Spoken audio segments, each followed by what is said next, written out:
Iowa right now has low contrast views and high contrast politics. For today at least, this is America's main political battleground. Half the size of the UK, with only 1/20th of the population.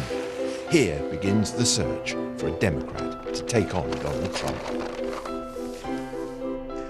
The reason the party starts its search for a nominee here in Iowa is because you don't need a ton of money, a huge advertising budget to buy your way into popularity. What you need is a message. You can do it with small town hall meetings, one handshake at a time. Have you got the personality to make a splash on this huge blank canvas?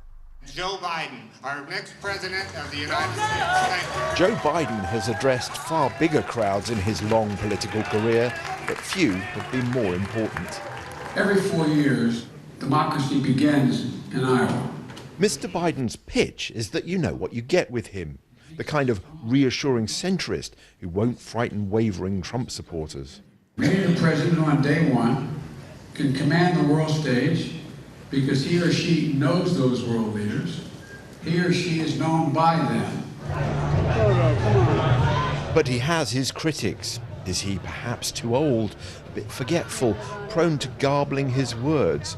Perhaps, compared to the radical progressives in the race, is he a bit boring? No. I'd rather be safe this time. I think that we need to be realists when we're talking about policies. Some of the policies are really extreme, you know. It's nice to think about doing everything that all the progressives want to do, but it's not realistic. Are you the only one who can beat Mr. Trump? I think you could beat him.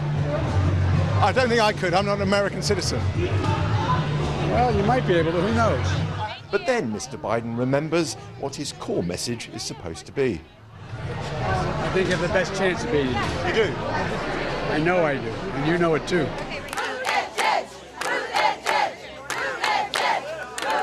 No one says Pete Buttigieg is too old or too fuddled. He's just 38. The highest office he's ever held is that of a small city mayor. With his youth, then, come other questions. What do you say to those who suggest you haven't got the experience to be president? What I say is I'd bring a different perspective. If you're looking for the most time spent in the Washington establishment, then you certainly have your choice, and it's certainly not me. But I think what America's looking for right now is a different kind of experience, and mine is that of guiding a city in the so-called Rust Belt through a turnaround. It's the kind of government and executive experience that you get on the ground. And of course, I also have the experience of having been sent to war by the decision of a president, which is why I will never forget what's at stake in the Situation Room. I think Americans are ready for that different kind of perspective at a time like this. This is the man they're all trying to beat, Senator Bernie Sanders, leading the polls in Iowa, calling for a left-wing transformation of America. We are taking on the entire political establishment, both the Republican establishment and the Democratic establishment. What you can't help but notice is that his crowd is not just bigger, but much younger too. People looking in from outside might wonder why the oldest candidate in the race seems to have the youngest crowd. Yeah. Because he cares about things that we care about, like student loans and health care for everyone. That's like what's most pertinent to us.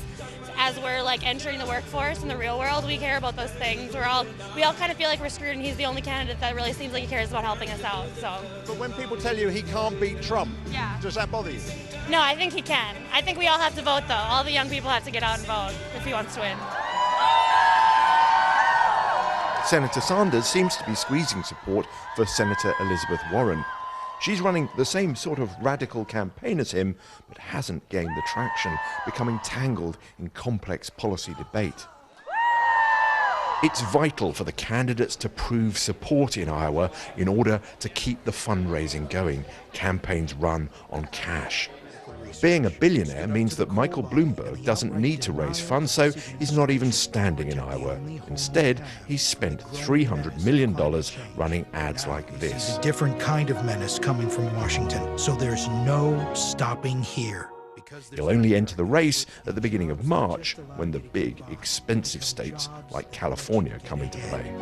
Mike Bloomberg for president. I was not here last week. I couldn't go to every town like I wanted to and do all 99 counties for a second time. I am asking you to run for me. All the senators in the race have had their campaigns disrupted by having to be in Washington for the impeachment trial. But the most disrupted has been Senator Amy Klobuchar, another centrist. She was rising in the polls before the trial, but has since lost ground. Unlike a straight ballot, a caucus is a meeting. The campaign that wins is usually the one that makes the most personal connections. Let's win this! Thank you, everybody! Desperate to make up for lost time, clearly exhausted, she poses for hundreds of photos until everyone who wants one is happy. All right, right here. Iowa's pick, of course, isn't the final word, but losing badly here is often fatal. Do you have enough time left to make an impact, Senator? Oh, of course I do. Look at that crowd. We are surging, and we're surging at the right time. Okay.